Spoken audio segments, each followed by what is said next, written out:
Ça fait plaisir. Mesdames et messieurs,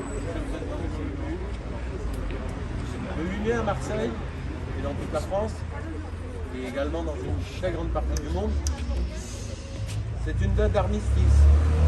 Et à travers cela, c'est une date de délivrance et de retour de la paix. Ce fut une date de victoire et aujourd'hui, c'est une date de gratitude. De gratitude pour tous ceux qui ont lutté avec acharnement sur tout le territoire contre l'occupant, contre le nazisme et le totalitarisme qu'il a imposé. La liberté retrouvée, nous la devons aux résistants, et aux soldats qui ont combattu. Et nous sommes ici ensemble pour ne jamais l'oublier. Nous sommes ici ensemble pour ne jamais oublier les innombrables victimes de cette guerre totale qui a décimé les familles, des hommes, des femmes, des enfants. Pour ne jamais oublier une guerre qui a déporté des millions de personnes parce qu'elles étaient juives, parce qu'elles étaient tziganes, parce qu'ils étaient handicapés, homosexuels, communistes, résistants. Donc, à ma place de maire, aujourd'hui, j'aimerais particulièrement rendre un hommage appuyé aux femmes qui ont été déportées et résistantes de notre secteur. Pourquoi les femmes? Parce qu'elles ont été trop souvent oubliées. Ce sont les oubliés de l'histoire. Et les élus que je représente les remettra à l'honneur dans la grande histoire de notre ville et dans la mémoire populaire. Et cette année, je voudrais attirer votre attention sur deux noms de femmes. L'une d'elles habite dans le quartier Perrier, mais elle est dans le 8e. C'est Madame Solange Fabre, qui, dès le début de l'occupation, a fait de nombreux actes de résistance. Vous avez un magasin qui servait de boîte aux lettres, un lieu de rendez-vous, et selon comment les chaussures étaient agencées dans la vitrine, c'était un renseignement, la voie était libre ou non. Madame Fabre aujourd'hui a vieilli et ne peut plus se déplacer, mais nous pensons à elle, comme nous pensons à Madame Edith Kaufmann-Madon, qui elle est dans le 6e, à la rue Sabanon. Et c'est un honneur, c'est en l'honneur de ces deux femmes et de toutes les victimes de la guerre que nous devons penser. Cette journée nationale de mémoire doit nous réunir.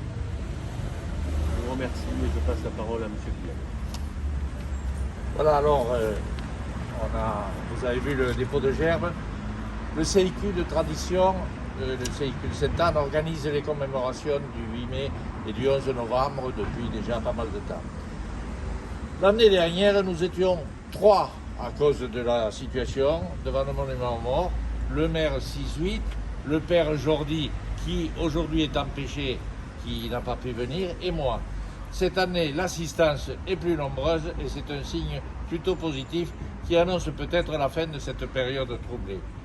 Alors, je remercie d'abord évidemment les élus, c'est-à-dire monsieur le maire et tous les adjoints ou conseillers municipaux, les associations, alors qui c'est que j'ai vu monsieur Michel Redon pour la FNACA, j'ai vu Tout est possible avec Sophie et mon épouse pour les aïeuls de Sainte-Anne. Voilà, bon, ben, si j'ai oublié des personnes, ne m'en voudrez pas, c'est simplement une omission. Alors, voilà. Le programme, c'est évidemment ces interventions qu'on est en train de faire, la minute de silence. Ensuite, pour ceux qui pourront le faire, les visites aux plaques de résistants, il y en a 2, hein, Louis Coteau et Constantin Sitnikov dans le quartier. Et puis, d'habitude, c'est l'apéritif, mais là, vous comprendrez avec la situation actuelle, pas d'apéritif, vous serez privé d'apéritif. Voilà. Alors, je vous lis une petite intervention à ce sujet. 76 ans que cette période effroyable de 6 ans de guerre mondiale, avec les atrocités qu'on a toujours du mal à évoquer, a pris fin. Notre actualité depuis plus d'un an, avec cette pandémie, devrait nous inciter à revenir par la pensée à ce drame que nos parents, ainsi que les plus anciens d'entre nous, ont vécu pour déboucher sur des réflexions essentielles. Cet arrêt brutal et inattendu que nous connaissons dans notre vie sociale et notre vie personnelle devrait effectivement nous faire prendre conscience de la fragilité, de la précarité de notre condition humaine qui avait connu leur paroxysme pendant ces années de guerre. Depuis, avec les 30 glorieuses qui ont suivi, nous avons été imprégnés par cette évolution vers le progrès, entre guillemets, notion partagée par un grand nombre de personnes dans beaucoup de pays, que rien ne semblait pouvoir contrarier, se traduisant par des avancées de la science, les succès de la médecine qui paraissaient avoir vaincu les épidémies, les merveilles de la technique et de la technologie, l'efficacité et la puissance des moyens de protection, et nous avons pu considérer que rien ne pouvait arrêter cette marche en avant. Nous avons pris conscience depuis cette dernière période que ce n'est pas le cas, et que cette autosatisfaction, cette fierté, ce sentiment de supériorité sur la nature qui devait se plier à notre intelligence et à notre volonté n'était pas de mise, que l'homme avait tort de se considérer comme un démiurge. Cette remise en place est plutôt positive. Mais cette remise en cause ne suffit pas, car elle pourrait nous dédouaner de toute responsabilité en considérant qu'il s'agit d'un événement extérieur. Or, pour en revenir à cette période de la guerre mondiale, cette catastrophe humaine n'était pas due à un événement extérieur, mais bien à des causes inhérentes à l'homme. Ces causes-là n'ont pas disparu et malheureusement, on peut craindre qu'elles ne sont pas prêtes de disparaître. L'individualisme auquel on a abouti au terme de ces dernières années a annihilé la part des aspects humains de nature à engendrer une vie pacifiée, à savoir la convivialité, la solidarité qui s'est manifestée quand même dans cette période de coronavirus, la compassion, la tolérance, la bienveillance, l'indulgence, l'empathie entre personnes et entre pays, et qui sont à l'opposé de l'individualisme exacerbé qui a prospéré ces dernières années et qui va à l'encontre du vivre ensemble harmonieux.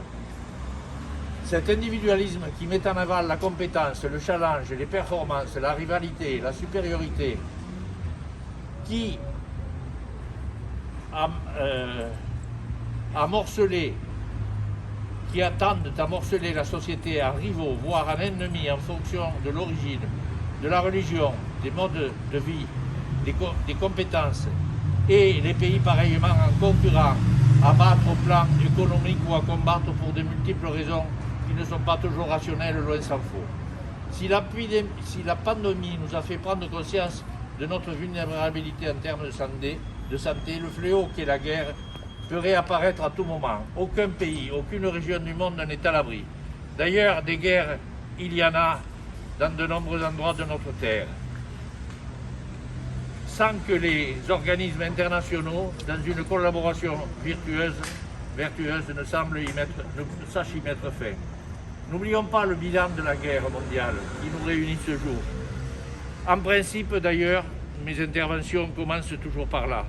40 à 52 millions de morts civiles, y compris 13 à 20 millions de victimes de famine et de maladies du fait de guerre. 22 à 25 millions de militaires, y compris 5 millions de prisonniers de guerre morts en captivité. C'est le premier conflit où le nombre de victimes civiles est supérieur aux victimes militaires. Et par pays, pour ordre, URSS 25 millions de morts, Allemagne 29 millions, Chine 20 millions, Pologne 6 millions, France 600 000, Américains 400 000, Grèce 530 000, Roumanie 1 million, Yougoslavie 1,7 million, Japon 2 millions. Et le nombre de juifs exterminés, la Shoah, 6 millions. 35 millions de blessés, 3 millions de disparus, 32 millions de déplacés. On a toujours du mal à se représenter l'ampleur du drame et pourtant il faudrait toujours l'avoir en tête. Il faudrait aussi toujours avoir en tête ce que tant de personnes ont enduré comme souffrance pendant ces longues années. Je voudrais vous lire à ce sujet un message rédigé par les fédérations et fondations de liberté résistants et patriotes pour évoquer la journée nationale du souvenir des victimes et des héros de la déportation qui existe depuis 1954 et qui a été célébrée cette année, il y a quelques jours, le 25 avril, dernier dimanche d'avril. Je le cite, « La journée nationale du souvenir permet chaque année de remettre en mémoire ce que fut la déportation avec ce cortège infernal de trains partis de France entre 1940 et 1944. Ces trains ont conduit vers les camps de concentration et d'extermination de l'Allemagne nazie, des populations de tous âges et de toutes conditions, victimes de la de la répression et des persécutions pratiquées par l'occupant nazi avec le concours du régime de collaboration en France. Nous pensons avec beaucoup d'émotion à ces disparus, femmes et hommes qui ne sont pas revenus de la tragédie qui a frappé tant de combattants et auxquels nous devons notre part de liberté. Le travail de mémoire n'est jamais achevé. L'acharnement des déportés à transmettre à valeur d'exemple s'explique par la force d'un engagement qui ne tolère ni l'érosion de l'âge, ni les difficultés de la vie. Ce sacrifice, ils veulent le donner à partir aux générations suivantes afin de les inciter à rejeter toute manifestation de haine inspirée de considérations ethniques, religieuses, culturelles ou nationales. Ce message se veut un appel à œuvrer pour un monde de paix dont l'Europe doit demeurer le symbole. Pour notre quartier, je voudrais citer en complément, deux de ces résistants qui n'assistent plus depuis un certain temps à cette commémoration du fait de l'âge. Il s'agit de Gabriel Gondolo et de Jacques Pillet. Voilà, évidemment, il ne reste plus qu'à au bilan, s'il vous plaît.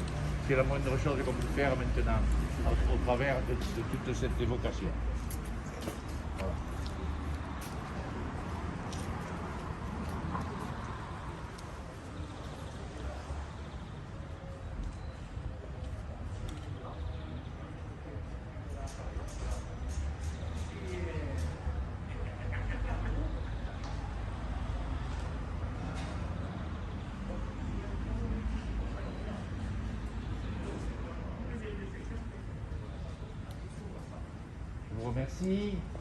Je vous remercie encore, monsieur le maire, et tous vos adjoints, et je vous souhaite, parce que je sais que vous êtes un peu à la bourre d'ailleurs, quelqu'un suggérait que ce soit un peu plus détendu, parce que c'est vrai que vous êtes surbooké, comme on dit.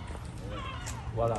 Alors, pour ceux qui pourront le faire, on va aller aux plaques, les résultats.